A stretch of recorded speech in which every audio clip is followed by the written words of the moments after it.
Hello student. मैं Amarnath Mishra GS शिक्षक आपको अपने चैनल पर एक लंबे समय बाद पॉलिटी पढ़ाने जा रहा हूं। इस पॉलिटी में सबसे पहले आज हम शुरू करना चाहेंगे भारत का संविधान और भारत के संविधान में भारत का संवैधानिक विकास। भारत का संवैधानिक विकास वास्तव में अगर देखा जाए तो ईस्ट इंडिया कंपनी की स्थापना के बाद से ही कुछ न कुछ ये प्रक्रिया में आया, कुछ न कुछ इस पर कार्य शुरू हुआ, क्योंकि इंग्लैंड एक संवैधानिक देश था, संसदीय देश था, जहां संविधान का विकास हुआ था और ईस्ट इंडिया कंपनी को उसके डायरेक्टर्स कुछ न कुछ नियम कानून भेजते थे। लेकिन विशुद्ध रूप से अगर देखा जाए तो भारत के संवैधानिक विकास की प्रक्रिया तब शुरू हुई जब ईस्ट इंडिया कंपनी इंग्लैंड की संसद के नियंत्रण में आई, अर्थात 1773 का रेगुलेटिंग एक्ट। यहां से इस देश के संवैधानिक विकास की शुरुआत होती है। इसमें सबसे पहले हम ये जानेंगे कि आखिर किन परिस्थितियों में रेगुलेटिंग एक्ट आया। तो इसके पहले थोड़ा हमें इतिहास में जाना पड़ेगा। जैसे ईस्ट इंडिया कंपनी की स्थापना 1600 ईस्वी में हो जाती है, इंग्लैंड की महारानी ने उसे मान्यता दे दिया और उसके बाद वो ईस्ट इंडिया कंपनी के व्यापारी 1608 में आगरा के दरबार में जहांगीर के यहां उपस्थित हुए और अपने लिए व्यापारिक सुविधाएं मांगी। यहां से इन लोगों ने अपना विकास करते हुए भारत के समुद्र तटीय भागों में सूरत, मछलीपट्टनम, सूरत और बंबई, मद्रास, कलकत्ता जैसे नगरों की स्थापना की। प्रेसिडेंसी नगर बने इनके, और इन नगरों की स्थापना के साथ ही इन लोगों ने कमजोर होते मुगल शासक के राजनीतिक हस्तक्षेप का भी कार्य करना शुरू किया। राजनीतिक हस्तक्षेप का मतलब यह समझ लिया जाए कि केंद्रीय सत्ता जब कमजोर होने लगी तो भारत के राज्यों में अंग्रेजों की या ईस्ट इंडिया कंपनी की दखलंदाजी बढ़ने लगी। ये दखलंदाजी कुछ इस कदर बढ़ी कि आखिरकार 1757 आते आते अत्यंत चालाकी से, धोखा से इन्होंने बंगाल के नवाब सिराजुद्दौला को प्लासी के युद्ध में परास्त कर बंगाल पर अधिकार कर लिया। बंगाल पर अधिकार कर लेने के बाद कंपनी वास्तव में बंगाल में सत्ता में भागीदार हो गई। सत्ता में भागीदार हो गई। अभी वो पूरी तरह सत्तासीन नहीं हो चुकी थी, वो सत्ता में भागीदार हुई। लॉर्ड क्लाइव बंगाल के गवर्नर हुए। उसके बाद उन्होंने फिर मोहम्मद शाह रंगीला से शाह आलम से उन्होंने कुछ संवैधानिक सुविधाएं पाई, सुविधाएं ली। जैसे उन्होंने निजामत इत्यादि कलकत्ता से लेकर उड़ीसा, बंगाल, बिहार की दीवानी ले ली। तो यहाँ से वो भारत की राजनीति में भारत के राज्यों की सत्ता में भागीदार हो गए। क्लाइव के बाद वेरेलास्ट, वेंसिटार्ट और लियो कार्टियस गवर्नर हुए। लेकिन इनके आते आते तक स्थिति कुछ इस कदर वो हो गई कि अंग्रेजों की महत्वाकांक्षा बढ़ी। अंग्रेजों की बढ़ती महत्वाकांक्षा के कारण भारत में यूरोपीय कंपनियों के जैसे फ्रेंच, डच, पुर्तगालियों से अनेक युद्ध हुए और साथ ही साथ भारत के राजाओं से, भारत के प्रांतीय राजाओं से, केंद्रीय राजाओं से भी अनेक युद्ध हुए और इन युद्धों पर बेतहाशा धन खर्च हुआ। 1772 में ल्यूकार्टियस के बाद बंगाल के गवर्नर बनकर आए वारेन हेस्टिंग्स। वारेन हेस्टिंग्स ने जिस समय सत्ता संभाली उस समय कंपनी की माली हालत बिल्कुल खराब। उन्हें पूरी तरह से एहसास हो गया कि कंपनी कुछ ही दिनों की मेहमान है, इसके पास बिल्कुल धन नहीं है। कंपनी में भ्रष्टाचार व्याप्त है, सारे के सारे कर्मचारी अधिकारी कंपनी में नियुक्त हैं और अपने नाम से व्यापार कर रहे हैं और कंपनी युद्धों पर इतना धन खर्च कर रही है कि वहां भी अधिक धन खर्च होने के नाते कंपनी की वित्तीय स्थिति बिगड़ चुकी है। इन परिस्थितियों में वारेन हेस्टिंग्स के सामने प्रश्न था कि आखिरकार जबकि बंगाल का गवर्नर हो गया हूं तो क्यों नहीं इस कंपनी को संचालित कर दिया जाए, चलने लायक बना दिया जाए। यदि नहीं होगी तो छोड़कर भाग जाऊंगा, लेकिन अगर चला सकता हूं तो चला दूं। इन परिस्थितियों में ईस्ट इंडिया कंपनी की तरफ से वारेन हेस्टिंग्स ने इंग्लैंड की महारानी से कर्ज मांगे। ये कर्ज कुल 10 लाख पाउंड के होने चाहिए थे। अर्थात वारेन हेस्टिंग्स ने कहा कि महारानी हमें 10 लाख पाउंड कर्ज चाहिए। इंग्लैंड की महारानी की तरफ से इंग्लैंड की संसद ने बैंक ऑफ इंग्लैंड से 10 लाख के पाउंड की स्वीकृति तो दी, लेकिन साथ ही साथ तब वारेन हेस्टिंग यानी ईस्ट इंडिया कंपनी के सामने यह शर्त रखी कि हम आप कर्ज को स्वीकृत तो करेंगे, लेकिन तब हम आपको अपने रेगुलेशन में बांधेंगे। और इन परिस्थितियों में आया रेगुलेटिंग एक्ट 1773। अब तो समझ में आ गया होगा रेगुलेटिंग एक्ट 1773 क्यों आया। कंपनी की वित्तीय हालत को खराब होते देखकर वारेन हेस्टिंग्स ने इंग्लैंड से कर्ज मांगा। कर्ज को इंग्लैंड की महारानी की तरफ से संसद ने स्वीकार तो किया, लेकिन स्वीकार किया तो यह भी कहा कि हम आपको अपने रेगुलेशन में बांधेंगे तो कर्ज देंगे। तो कर्ज की राशि देने के साथ साथ इंग्लैंड की सरकार ने इसको यानी ईस्ट इंडिया कंपनी को रूल रेगुलेशन में बांधने के लिए जो कार्य किया उसके लिए उन्होंने 1773 में भेजा रेगुलेटिंग एक्ट 1773। ओके, ये है आपके सामने रेगुलेटिंग एक्ट 1773। इसमें कुछ खास खास चीजें थी, जैसे रेगुलेटिंग एक्ट 1773 में यह कहा गया कि एक बोर्ड ऑफ डायरेक्टर की स्थापना होगी, अर्थात निदेशक मंडल। ध्यान दीजिएगा प्रिय छात्रों, ये ईस्ट इंडिया कंपनी 24 व्यापारियों की एक ज्वाइंट स्टॉक कंपनी थी। 24 शेयर धारक थे इसमें, तो 24 सदस्यों की यानी 24 लोगों की ये एक टीम थी। इसीलिए एक निदेशक मंडल यानी बोर्ड ऑफ डायरेक्टर की स्थापना की गई।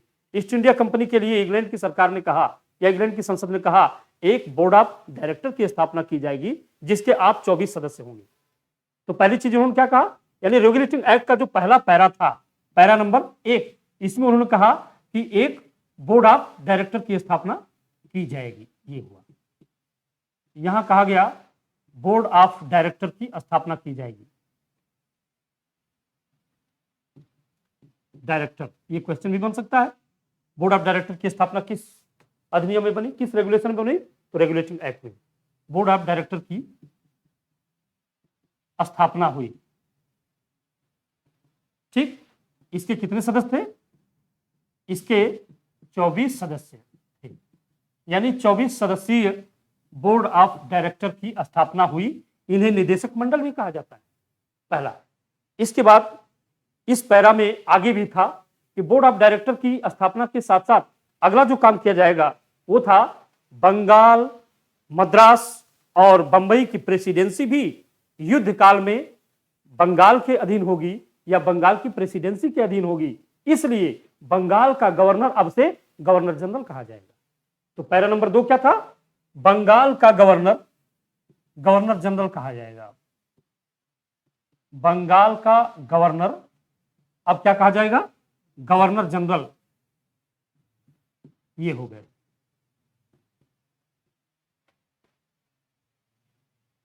ये हो गया बंगाल का गवर्नर, गवर्नर जनरल कहा गया।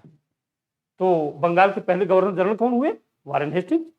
आप यहां लिख सकते हैं इस प्रकार, वारेन हेस्टिंग्स बंगाल के पहले गवर्नर जनरल हुए। वारेन हेस्टिंग्स ये बंगाल के प्रथम गवर्नर जनरल, गवर्नर जनरल हुए। ये आपके सामने एक चीज और आ गई कि प्रथम गवर्नर जनरल कौन हुआ, वारेन हेस्टिंग्स। ये बंगाल के गवर्नर जनरल हो गए। इसी में यह भी कहा गया कि ये गवर्नर जनरल कहे क्यों गए, क्योंकि युद्ध काल में या विपरीत परिस्थितियों में बंगाल का अधिकार अन्य दोनों प्रेसिडेंसी यानी बंगाल प्रेसिडेंसी का अधिकार बंबई और मद्रास प्रेसिडेंसी पर भी होगा। इसीलिए कहा गया ये बंगाल के गवर्नर जो है वो अब गवर्नर जनरल कहे जाएंगे। तो तीसरे पैरा में इसमें यह भी कह दिया गया कि युद्ध की परिस्थितियों में, युद्ध की परिस्थितियों में बंबई और मद्रास प्रेसिडेंसी पर बंगाल के गवर्नर जनरल का अधिकार होगा।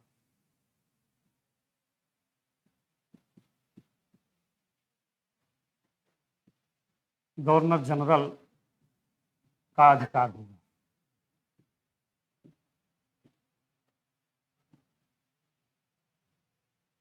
ये भी देखिए एक नए तथ्य हो गए।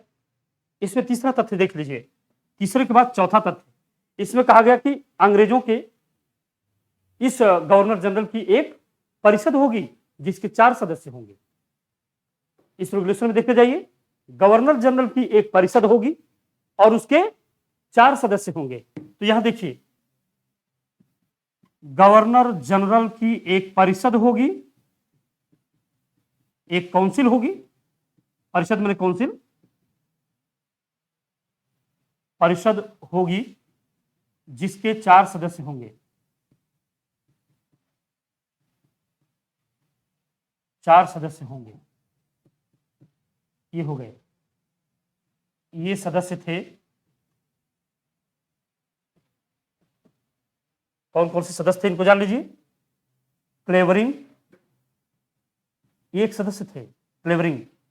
दूसरे सदस्य थे मॉनसन। तीसरे सदस्य थे फ्रांसिस।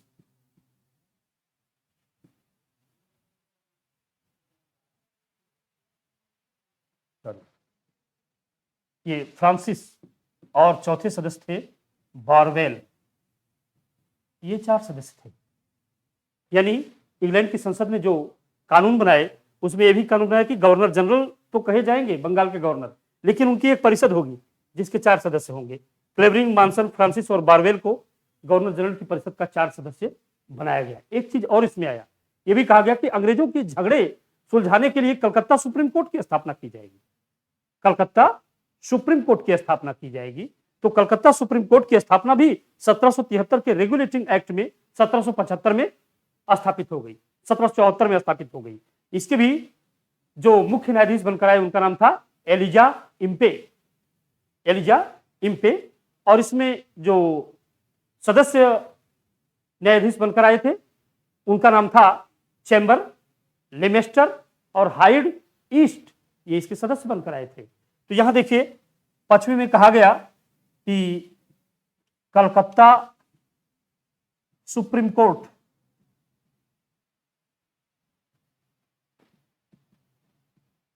की स्थापना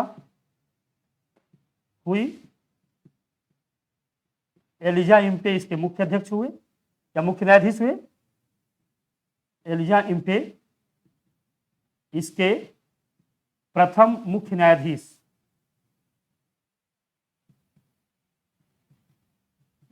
हुए।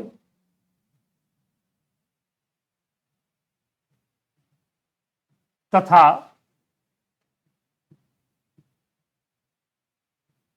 तीन अन्य न्यायाधीश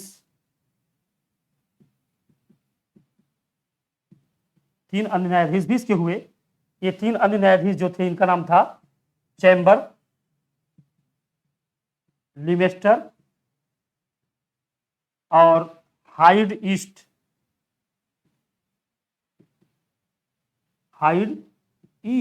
ये इसके 3 अन्य न्यायाधीश हुए। इंग्लैंड की महारानी की तरफ से इंग्लैंड की संसद ने ये मुख्य जो प्रावधान है रेगुलेटिंग एक्ट के, वो उनके सामने भेजा कि हम आपको रेगुलेट करेंगे और साथ ही साथ आपको 10 लाख की कर्ज भी देंगे, 10 लाख पाउंड की। तो ये देख लीजिए आपके सामने रेगुलेटिंग एक्ट जो इंग्लैंड के संसद ने भेजा, ये हमारे संवैधानिक विकास का पहला पायदान बन गया। ठीक, क्या क्या था इसमें जो आपके सामने है। Regulating act 1773, board of director की स्थापना हुई। इसके 24 सदस्य थे। इस बोर्ड ऑफ डायरेक्टर को आप निदेशक मंडल बोल सकते हैं। फिर दूसरे में कहा गया बंगाल का गवर्नर जनरल कहा गया। इस प्रकार वारेन हेस्टिंग बंगाल के प्रथम गवर्नर जनरल हुए। यहां तक तो ये बड़े खुश हुए कि मैं गवर्नर जनरल हो गया हूं, और भी प्रसन्न हुए कि युद्ध की परिस्थितियों में बंबई और मद्रास प्रेसिडेंसी पर बंगाल के गवर्नर जनरल का अधिकार होगा। तब तो ये और प्रसन्न हुए। लेकिन आगे संसद ने कहा गवर्नर जनरल की एक परिषद होगी जिसके 4 सदस्य होंगे। ये सदस्य क्लेवरिंग, मॉनसन, फ्रांसिस और बारवेल। संसद का कहना था कि गवर्नर जनरल इन चारों सदस्यों के सहमति के अनुसार ही कार्य कर सकेंगे। तब तो इनका मन ही गिर गया कि अरे यार, गवर्नर जनरल तो बने लेकिन 4 सदस्य उसमें टांग लड़ाने के लिए तैयार हैं।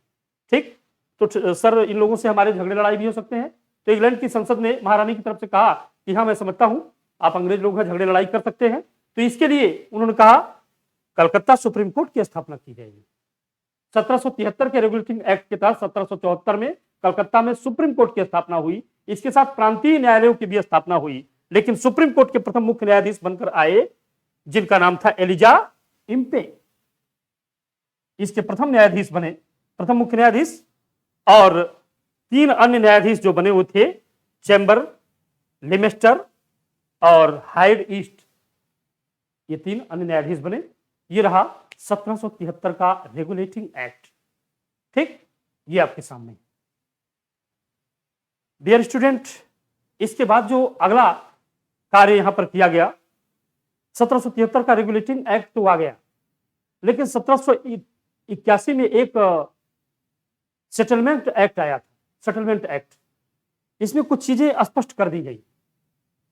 सेटलमेंट एक्ट में कुछ चीजें स्पष्ट की गई, और इन चीजों में जो स्पष्ट किया गया उसमें वही चीज थी कि कलकत्ता प्रेसिडेंसी का युद्ध और विपरीत परिस्थितियों में स्वयं मद्रास और बंबई प्रेसिडेंसी पर भी अधिकार होगा।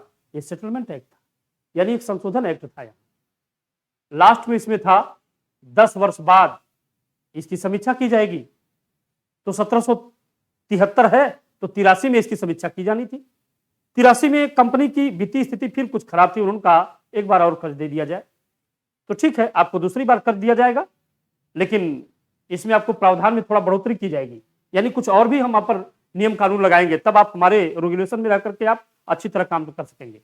तो इसके लिए डियर स्टूडेंट आप इतना ही जान लें, 1783 में ऐसी पहली स्थिति आई जब भारतीय मामले को लेकर इंग्लैंड की सरकार गिर गई। कैसे, थोड़ा इतिहास में जाना पड़ेगा। यहां देख लीजिए, 1783 में इंग्लैंड के प्रधानमंत्री थे mister Lord north. Lord north 1783 में इंग्लैंड के प्राइम मिनिस्टर थे, और वे अल्पमत की सरकार के प्रधानमंत्री थे, यानी उनके अलायंस पार्टी के लीडर हुआ करते थे मिस्टर एफ फॉक्स। ठीक, मिस्टर फॉक्स जो है वो लॉर्ड नॉर्थ की अलायंस पार्टी थे। ये दोनों लोगों की मिलीजुली सरकार चलती थी, और इस मिलीजुली सरकार के मुखिया होने के नाते प्रधानमंत्री लॉर्ड नॉर्थ ने 1783 में इंडिया एक्ट को सदन में पेश किया, लेकिन लगता है क्रॉस वोटिंग हो गई और ये एक्ट पास नहीं हो सका। सदन में ये प्रस्ताव गिर गया। आप संसदीय देश के आदमी हैं, आप जानते होंगे कि यदि सरकारी प्रस्ताव संसद में गिर जाए तो वो सरकार अल्पमत की सरकार मान ली जाती है। ये मान लिया जाता है कि इस सरकार ने सदन का बहुमत खो दिया है और नैतिकता के आधार पर उस सरकार को त्यागपत्र देना होगा। ये रूल है। बस यही हो गया इंग्लैंड में। इंग्लैंड में जब 1783 में वे इंडिया एक्ट को पास नहीं करवा पाए, लगता है क्रॉस वोटिंग हुई और जो है प्रस्ताव गिर गया, तो मजबूरन नैतिकता के आधार पर लॉर्ड नॉर्थ को त्यागपत्र दे देना पड़ा। इतिहास में लिखा जाता है इंग्लैंड के संसदीय इतिहास में भारतीय मामले को लेकर यह पहला और अंतिम अवसर था जब इंग्लैंड की सरकार गिर गई। चुनाव होते होते साल भर लग गए, और साल भर जब चुनाव होते होते लग गए तो 1784 आ गया। 1784 में इंग्लैंड के प्रधानमंत्री बने विलियम पिट। विलियम पिट इंग्लैंड के प्राइम मिनिस्टर हुए। विलियम पिट ने इंडिया एक्ट को सदन में पेश किया। उनकी बहुमत की सरकार थी और वो आसानी से उसको पास करवा ले गए, पारित करवा ले गए, और यह बन गया पिट्स का इंडिया एक्ट 1784। तो पिट्स का इंडिया एक्ट 1784 के बारे में हम लोग थोड़ा जान लेते हैं, क्योंकि आपने पिट्स के इंडिया एक्ट का इतिहास तो जान लिया। तो आइए हम हेडिंग डाल लेते हैं, पिट्स का इंडिया एक्ट 1784।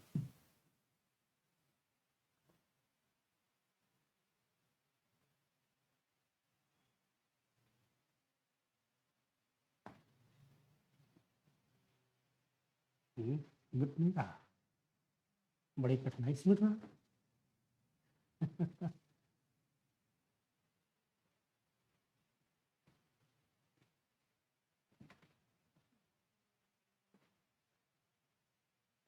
देखिए हम लोग लिख लेते हैं पिट्स का इंडिया एक्ट 1784। ठीक,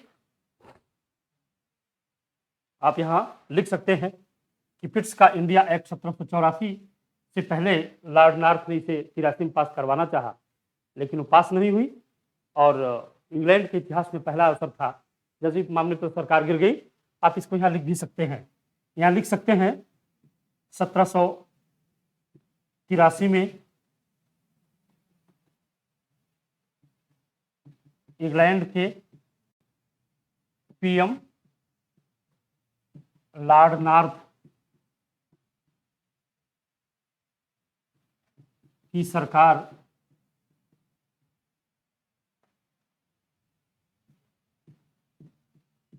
इंडिया एक्ट पास कराते समय गिर गई थी।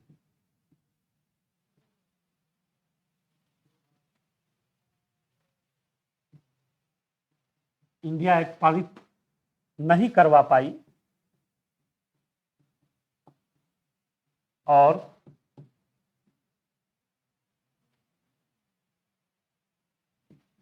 गिर गई। यह इंग्लैंड के संसदीय इतिहास में पहला और अंतिम अवसर,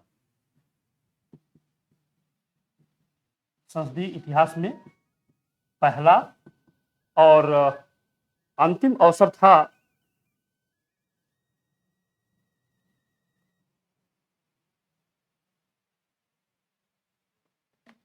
इंग्लैंड के संसदीय इतिहास में पहला और कहेंगे और अंतिम अवसर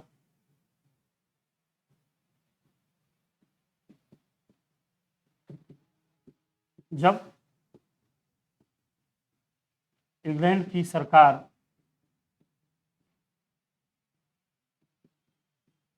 भारतीय मामले को लेकर गिर गई थी। फर्स्ट ये अवसर था। और आगे आप लिख सकते हैं 1784 में विलियम पिट ब्रिटिश पीएम हुए।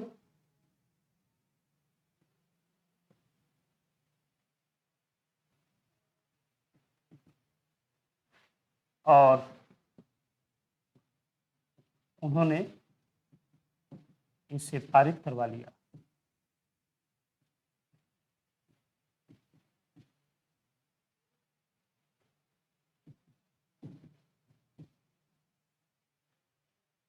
ब्रिटिश पीएम ने इसे पारित करवा लिया।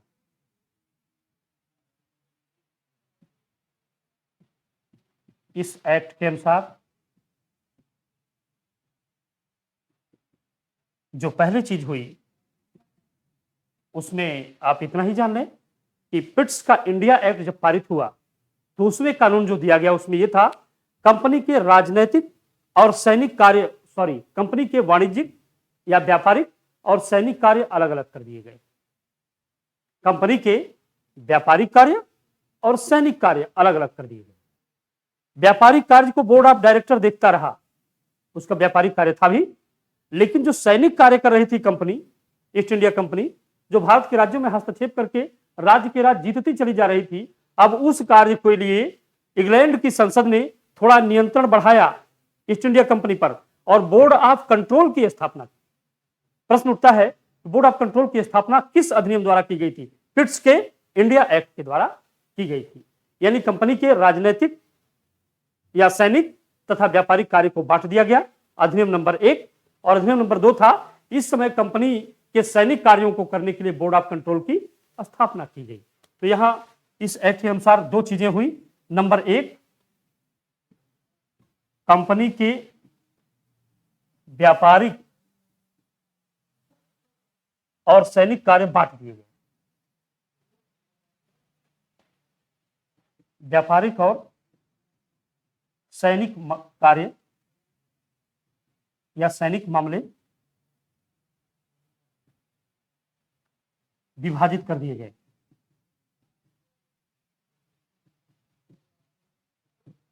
गए। ठीक। निदेशक मंडल क्या कहेंगे आपको? Board of control, board of director, यानी board of director. Board of director ये क्या कार्य कर रहा था? बोर्ड ऑफ डायरेक्टर व्यापारिक कार्य कर रहा था।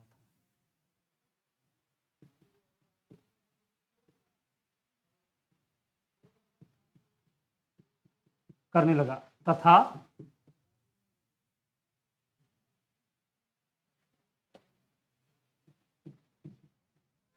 सैनिक कार्य करने के लिए बोर्ड ऑफ कंट्रोल की स्थापना हुई। बोर्ड ऑफ कंट्रोल की स्थापना हुई।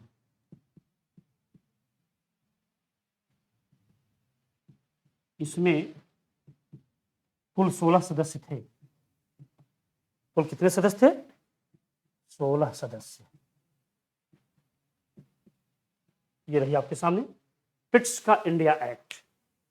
ठीक, संवैधानिक विकास का दूसरा पड़ाव 1784 में आया, जब पिट्स का इंडिया एक्ट अस्तित्व में आया।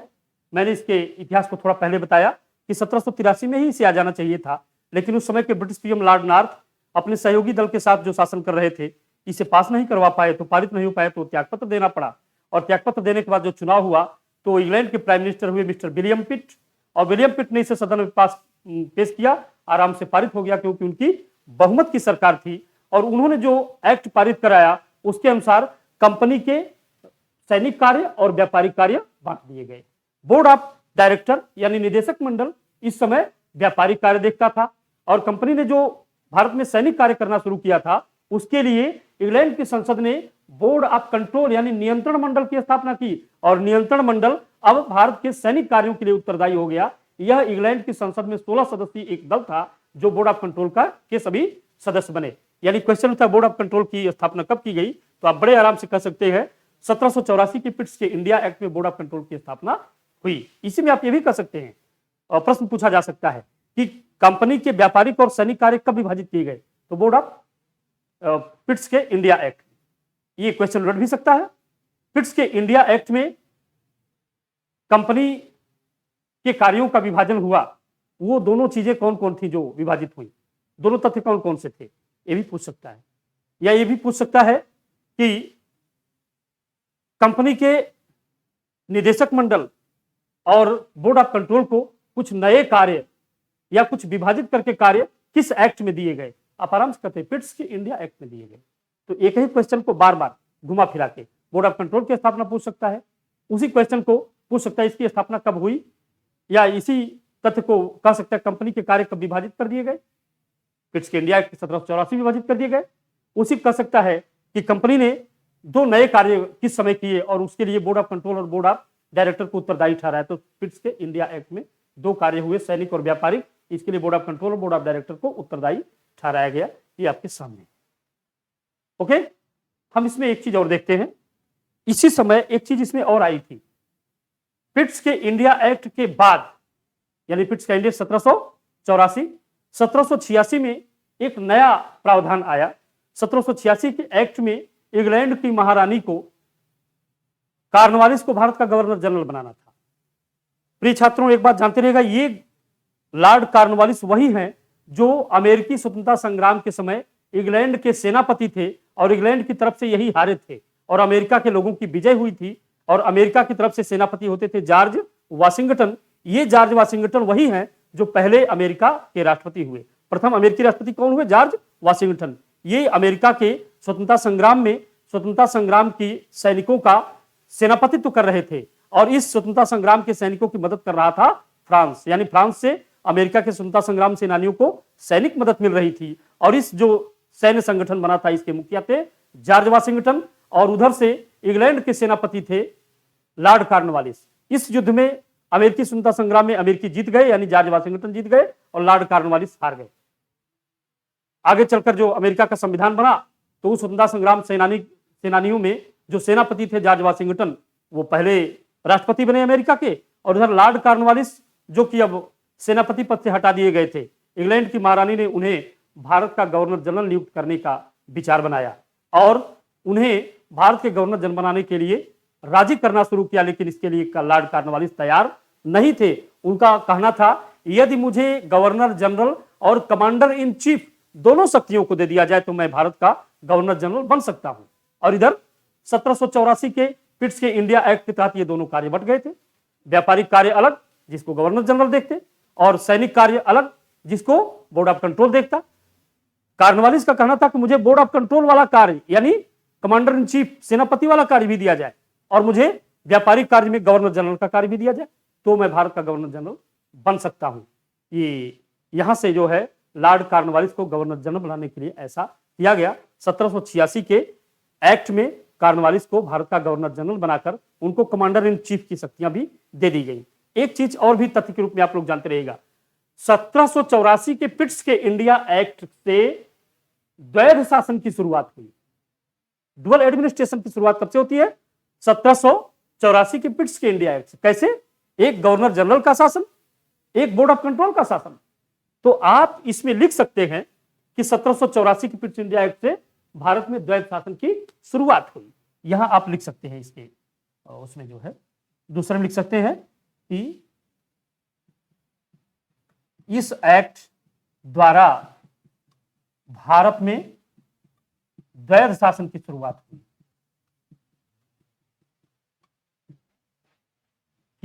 हुई।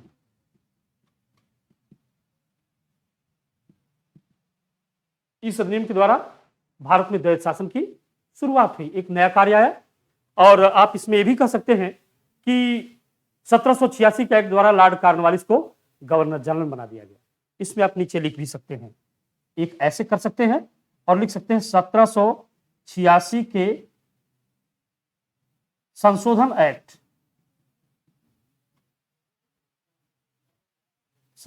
एक्ट द्वारा लॉर्ड कार्नवालिस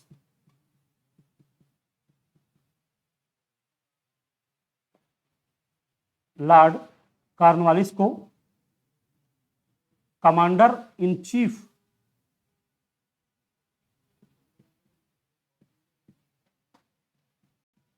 की शक्ति देकर बंगाल का गवर्नर जनरल बनाया गया। गवर्नर जनरल बनाया गया, ये आपके सामने है। और अब इसके बाद जो न्यू चीज आपके सामने आएगी वो है 1793 का अधिनियम। तो पहले हम लोग इतना जब जान लिए तो इसलिए के बाद आप हेडिंग भी डाल सकते हैं, जान भी सकते हैं। इसको आपने देख लिया होगा, समझ लिया होगा, और इसको समझने के बाद अब आप कह सकते हैं 1793 का अधिनियम, इसके बारे में भी हम लोगों को जरूर जानना चाहिए क्योंकि काफी इंपॉर्टेंट है। मैं इसे मिटा देता हूं और संवैधानिक विकास में आज थोड़ा सा इसे भी पढ़ा देता हूं 1793 का अधिनियम। और उसके बाद हम लोग नेक्स्ट उसके बाद आगे भी इसी तरह संवैधानिक अधिनियम पढ़ते रहेंगे क्योंकि काफी इंपॉर्टेंट है। एक एक नंबर के बहुत ज्यादा सवाल यहां से पूछ दिए जाते हैं जो इतिहास के लिए भी इंपॉर्टेंट है और इतिहास के इंपॉर्टेंट के साथ साथ ये पॉलिटी यानी कॉन्स्टिट्यूशन के लिए भी इंपॉर्टेंट है क्योंकि ये लोग ही, ये सारे अधिनियम ही हमारे संविधान के विकास में काफी सहायक सिद्ध हुए और विकसित होते होते यही हमारे देश का संविधान बन गए। तो प्रिय छात्रों, हम आपको लगे हाथ थोड़ा सा ये भी बताना चाहेंगे कि 1793 का अधिनियम भी इसी के बाद आया। 1793 का अधिनियम आप इनको चार्टर एक्ट कह सकते हैं, यानी भारत में चार्टर एक्ट की शुरुआत यहीं से होती है 1793 के अधिनियम से, यानी आप कह सकते हैं चार्टर एक्ट 1793, इस तरह कह सकते हैं। यहीं से चार्टर एक्ट की जब शुरुआत होती है तो आप इनके बारे में कह सकते हैं चार्टर एक्ट 1793। चार्टर एक्ट 1793 में भी एक नया कार्य हुआ। पहली बात, कंपनी के व्यापारिक कार्य को 20 वर्ष के लिए बढ़ा दिया गया। नंबर 1 क्या बताया? चार्टर एक्ट 1793, इसमें पैरा नंबर 1 था कंपनी के व्यापार को 20 वर्षों के लिए बढ़ा दिया गया। नंबर 1 हो गया। अब देखिए दूसरा नंबर क्या हुआ जो लंबे समय तक चलता रहा, यह था 1793 के चार्टर एक्ट में जो दूसरा पैरा आया उसमें था बोर्ड ऑफ कंट्रोल के सदस्यों का वेतन भत्ता भारत के कोष से दिया जाएगा। बोर्ड ऑफ कंट्रोल के सदस्यों का वेतन भत्ता भारत के कोष से दिया जाएगा। अब ये बोर्ड ऑफ कंट्रोल के सदस्यों का वेतन भत्ता भारत के कोष से दिया जाएगा, बड़ा ही अतार्किक है, बड़ा ही अन्याय संगत है। क्यों? क्योंकि अब वो लोग रहते हैं इंग्लैंड में और कर रहे हैं इंग्लैंड का काम, भारत के कब्जे का काम, और भारत का कोष ही उन्हें मालामाल करे, यानी भारत के कोष से ही उन्हें पैसा मिले। ये 1793 के चार्टर एक्ट में पहली बार आया और ये चलता रहा 1919 के मॉन्टेग्यू चेम्सफोर्ड सुधार तक। मॉन्टेग्यू चेम्सफोर्ड सुधार में पहली बार आया कि बोर्ड ऑफ कंट्रोल के सदस्य, यानी जो कि उस समय तक भारत सचिव, इंडियन सेक्रेटरी बन चुके थे या सेक्रेटरी ऑफ स्टेट बन चुके थे, उनके वेतन भत्ते 1919 के मॉन्टेग्यू चेम्सफोर्ड सुधार द्वारा समाप्त कर दिए गए और कहा गया कि अब यानी 1919 में वह इंग्लैंड के कोष से दिया जाएगा। यानी 1793 के चार्टर एक्ट में आया कि बोर्ड ऑफ कंट्रोल के सदस्यों का वेतन भत्ता भारत के कोष से दिया जाएगा। तो यहां आप लिख सकते हैं कि बोर्ड ऑफ कंट्रोल यानी नियंत्रण मंडल के सदस्यों का वेतन भत्ता, बोर्ड ऑफ कंट्रोल के सदस्यों का वेतन भत्ता भारत के कोष से दिया जाएगा, भारत के कोष से दिया जाएगा। ये आया, आप लिख सकते हैं यह कार्य 1919 के मॉन्टेग्यू चेम्सफोर्ड सुधार तक जारी रहा। चेम्सफोर्ड सुधार तक जारी रहा। ठीक, संवैधानिक विकास में एक चीज भी चीज आई कि कंपनी के व्यापार को 20 वर्षों के लिए बढ़ाया गया, लेकिन बोर्ड ऑफ कंट्रोल के सदस्यों का वेतन भत्ता भारत के कोष से दिया जाना तय हुआ। यह कार्य 1919 के मॉन्टेग्यू चेम्सफोर्ड सुधार तक चलता रहा। ठीक डियर स्टूडेंट, इसमें आज हम इतना ही बताना चाहेंगे और अब हम जब इसके बाद बताएंगे तो फिर बताएंगे कि अभी 1793 में तो कंपनी का व्यापारिक अधिकार 20 वर्षों के लिए बढ़ाया गया और 20 वर्षों के लिए ऐसे बढ़ाया जाता रहा, लेकिन 1813 के चार्टर एक्ट में कुछ परिवर्तन आया। तो 1813 के चार्टर एक्ट में क्या क्या परिवर्तन आया उसे हम नेक्स्ट आपको अगली वीडियो में बताएंगे। आज बस इतना ही। Thank you student.